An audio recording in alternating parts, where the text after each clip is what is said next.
Hey guys welcome to my channel. আমি মরাজার। এখন আমরা কথা বলবো খুব গুরুত্বপূর্ণ একটা বিষয় নিয়ে। ভাই আমি বাড়িতে ফিরে থেকে আমি ভাবছি কখন এই ভিডিওটা আমি বানাবো। আমি ভার্সেস এসএমভি।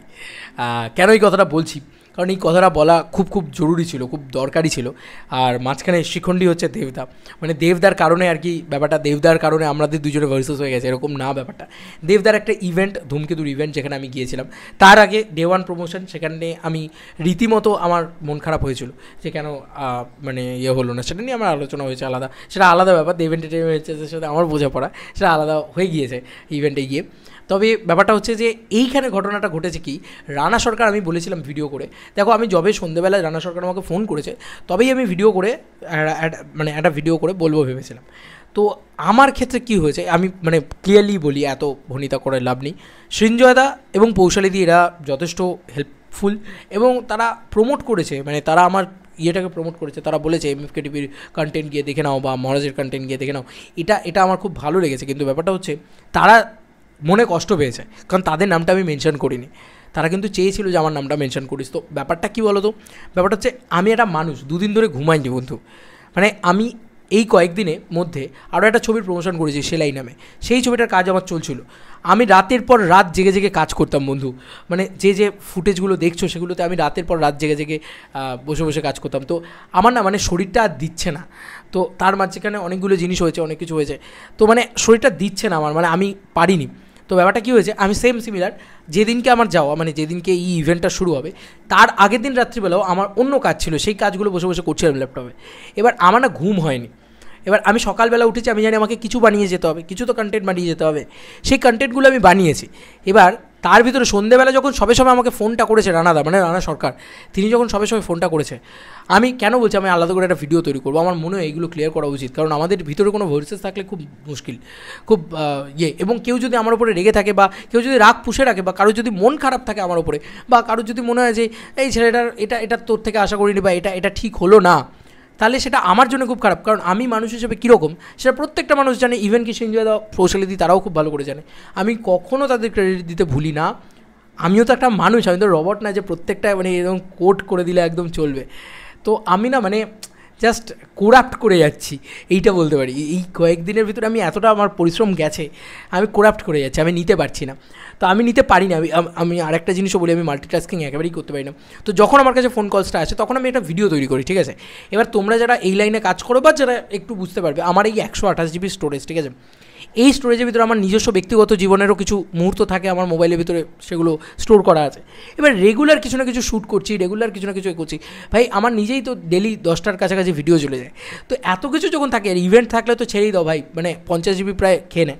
তো এরকম একটা ব্যাপার স্যাপার হয়ে যায়, আমাকে ডিলিট করতে থাকতে হয় ভাই। তো আমি ভেবেছি যে আজকে সকালবেলা একটা ভিডিও বানাবো, তাই জন্য আমাকে ডিলিট করতে হয়েছে বন্ধু। তো ডিলিট করতে হয়েছে কালকের ভিডিওটা। এবার আমাকে কি বলা হয়েছিল, আমি বারবারই বলছি, এটা যেহেতু ক্লোজ ডোর ইভেন্ট ছিল, এটা আমি তোমাদেরকে বলতে পারবো না। আমার কাছে যখনই কলটা আসবে আমি তখনই একটা ভিডিও বানিয়ে চলো কালকে আমরা যাচ্ছি, আনন্দ, এটা আমি বলতে পারবো না, কারণ এটা বলার পারমিশন নেই। এবং এটা আমার সঞ্জয়দার সাথে কথা হয়েছিল যে দাদা আমি ভিডিও করবো তোমাকে নিয়ে, আমি কিন্তু বলেছিলাম তোমাকে নিয়ে ভিডিও করবো, আমি কিন্তু বলেছিলাম যে রানা সরকারের বক্তব্যটাকে নিয়ে ভিডিও করবো। কিন্তু আমাকে সঞ্জয়দাই আটকায়, বলে না মানে ইয়েতে যাওয়ার আগে, মানে ইভেন্টে যাওয়ার আগে কিছু করা যাবে না। তো আমি কি করি, 12:30টার সময় ভিডিওটাকে লাইভ করি, কিন্তু আমি ভিডিওটা বানিয়ে গেছি কিন্তু 9:30টার সময়, ঠিক আছে, দিয়ে আমাকে বেরোতে হয়েছে। বুঝতেই পারছো আমার বাড়িটা মানে কোন নগর, আমি তো আর এতে নয়, বা বাড়িটা আমার কী বলবো, মানে একদম কলকাতায়, প্রপার কলকাতায় নয়।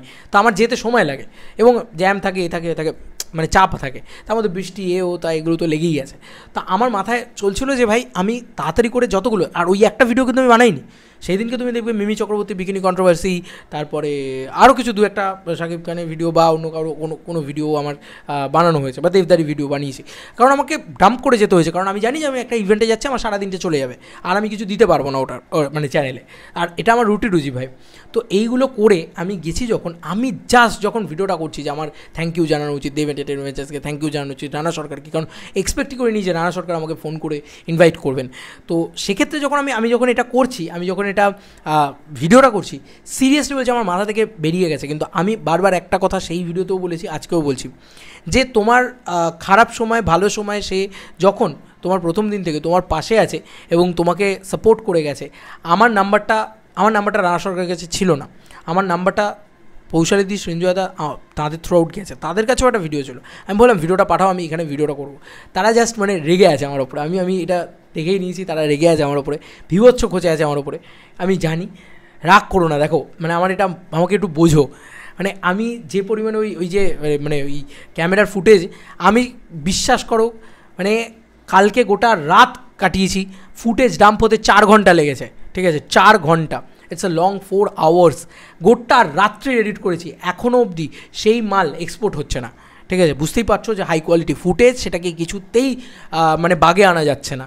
তো নানান ট্রিক্স অ্যান্ড করতে করতে সকাল থেকে রাত্রির অবধি আমার রাত্রি রয়ে গেছে আজকে, মানে আজকের দিনটাও চলে গেল আমার, আমি ফুটেজটা বার করতে পারিনি। তো এরকম একটা পরিস্থিতিতে আমি আটকে রয়েছি। দাদা আমাকে ক্ষমা করো যদি আমি কোনো ভুল করে থাকি, কারণ আমি অনেক ছোটো তোমাদের থেকে, আমাকে ক্ষমা করো যদি এরকম কিছু মনে হয়ে থাকে তোমাদের। কারণ সত্যি বলছি, রানা সরকার আমার সাথে কন্ট্যাক্ট করতো না যদি না পৌশালিদি সঞ্জয়দার নাম্বারটা দিত। দেখো দেব এন্টারটেনমেন্ট ভেঞ্চার্স থেকে আমার কাছে ইনভিটেশন আসবেই, এটা আমার একটা অধিকার। যদি না আসে আমি ডিরেক্ট শান্তনদাকে ফোন করে, দাদা কী হলো, কেন হলো, মানে এটা কেন হচ্ছে, মানে এই জিনিসটা, এই অধিকারটা আমার আছে, এই যে জায়গাটা, এই যে আবদার করার জায়গাটা, সেটা আমার আছে। কিন্তু রানাদার সাথে তো আমার যোগাযোগই ছিল না কোনো দিন, মানে আমি পার্সোনালি তো মানুষটাকে চিনি না, মানুষের সাথে কোনো যোগাযোগ নেই। তো সেই মানুষটা আমাকে ফোন করবে, তার মানে আমার নাম্বারটা পাবে কী করে? তো তার যেহেতু পৌশালিদিদের সাথে যোগাযোগ ছিল, সঞ্জয়দার সাথে যোগাযোগ ছিল, তাদের থ্রু আউট নাম্বারটা পেয়েছে। তো এটা মানে তাদের কাছে আমার থ্যাংক ইউ যে তারা আমার নাম্বারটা প্রোভাইড করেছে। তারা বলতেই পারতো যে না মহারাজের নাম্বার ফাম্বার আমার কাছে নেই, তুমি খুঁজে নাও, তাহলে আর আমাকে মানে রানাদা বলতো না আর কি এই কথাটা, তাই না? তো আমার মনে হয় যে এই দিকগুলো অ্যাকচুয়ালিতে বলা উচিত। অবশ্যই তাদেরকে ক্রেডিট দিচ্ছি, অবশ্যই এসএমবিকে বলছি যে তারা আমাকে অনেক হেল্প করেছে, এবং তারা নিজেরা যেতে পারেনি, নানান কারণে যেতে পারেনি, তাদের গাড়ি খারাপ হয়ে, আমার বিশ্বাস করো কারোর ভিডিও দেখে ওঠাও নি, সারাদিন ওই ল্যাপটপটাকে মুখে নিয়ে বসে আছি আজকে। আমি যতক্ষণ না ওই ভিডিওটাকে বার করতে পারছি ততক্ষণ আমার বুকটা কুড়ে কুড়ে খাচ্ছে গো। তুমি ভাবতে পারো আমি পয়সা দিয়ে ভিডিওটা বানিয়েছি, মানে এগুলোর জন্য আমার ব্যাক টু ব্যাক টাকা যাচ্ছে, বাট আমি রিটার্ন আনতে পারি না গো, কোনো রিটার্ন আনতে পারি না। বিশ্বাস করো অনেকে কী ভাবে আমি জানি না, একটা খুব বাজে একটা ইমপ্রেশন রয়েছে যে প্রচুর টাকা কামাই বোধ হয়। ভাই ওই টাকা জীবনে উঠতে পারবে না, মানে ক্যামেরার রেকর্ড করলে যে পয়সাটা খরচা হয় এবং যেভাবে সেটা এতদিন বাদে যখন আসে এডিট করে যে খাটনিটা হয়, মানে হোলসাম খাটনিটা যেটা হয়, সেটা মিনিমাম একটা মানে 10-12 হাজার টাকা দরকার হয়, সেটা নিড, বাট সেটা পাই না, ঠিক আছে। তো ইম্পসিবল, মানে তুমি পারবে না ওই টাকাটা তুলে আনতে। তাও আমি করি, দাদাকে ভালোবেসে করি, আর দাদাকে ভালোবেসে করেছি বলে এবারে সবথেকে বেস্ট কোয়ালিটিটা দিয়েছি, সবথেকে বেস্ট এডিটটা করেছি। এখন অবধি আমার করা বেস্ট এডিট হচ্ছে এই ইভেন্টটা। তো আমি না পারিনি আর অন্য কারোর ভিডিও দেখতে, বাট আমি এইটুকু জাস্ট মাইন্ডসেটে তোমাদেরকে বললাম। আমি জানি যে দাদারা আসেনি কেন, তাদের গাড়ি খারাপ হয়ে গেছে, সেগুলো সকালবেলায় আমার তাদের সাথে কথা হয়েছে। কিন্তু আমি জাস্ট বলছি থ্যাংক ইউ। ভিডিওটা যখন বানাতে গিয়েছি দেব এন্টারটেনমেন্ট ভেঞ্চার্স রানা সরকার এই বিষয় অবধি সীমিত ছিল, আমি তাদের নামটা বলতে ভুলে গেছি, আমাকে ক্ষমা করো। কারণ ওই যে বলে যে তোমার ভালো সময় খারাপ সময় বা যে সময় তোমাকে যে উত্থান করেছে, তোমার উত্থানে যে সঙ্গে ছিল, তাকে সবসময় রেসপেক্ট করতে হয়, ক্রেডিট দিতে হয়, এটা দেবদাই বলেন। তাই আমি সেইখান থেকেই বললাম থ্যাংক ইউ দাদা আমার নাম্বারটা শেয়ার করার জন্য, নাহলে রানাদা আমাকে ফোন তো অন্তত করতো না, যাই হোক মানে কীভাবেই বা করতেন, কারণ উনি তো কন্ট্যাক্ট পেতেন না আমার নাম। তো থ্যাংক ইউ, তোমাদের সাপোর্টটা না পেলে পেতাম না, করতে পারতাম না। কিন্তু তোমরা মন খারাপ করো না যে তোমাদের কথাটা বলিনি বা ইচ্ছা করে 2 দিন বাদে বলছি। বিশ্বাস করো দাদা, মানে দেখো আমি ঘামছি এখনও, মানে আমার মুখ চোখ দেখলে তোমরা বুঝতে পারবে চোখ মুখ ঢুকে গেছে রীতিমতো। আমি 2 দিন টানা ঘুমাইনি, এখনও ঘুমাইনি, টিল নাও টাইম আমি ঘুমাইনি, আর ঘুমোতে পারবো না, কারণ ওখানে এক্সপোর্ট হচ্ছে। যতক্ষণ এক্সপোর্ট হবে, এক্সপোর্ট হওয়ার পর একটা 8-9 জিবির ফাইল সেটা আপলোড করতে হবে, তার থাম্বনেল বানাতে হবে। ভাই আমার মাথাটা খারাপ হয়ে রয়েছে ওইটাকে নিয়ে, তার সাথে আমার নিজের কন্টেন্টও বানিয়ে যাচ্ছে এদিকে, মোবাইলের চার্জ নেই ভাই। কী বলবো, আমার মানে আমি পুরো মেসি অবস্থা হয়ে গেছে, বুঝতে পেরেছো, মেসড অবস্থা হয়ে গেছে, পুরো মাথা খারাপ হয়ে যাচ্ছে।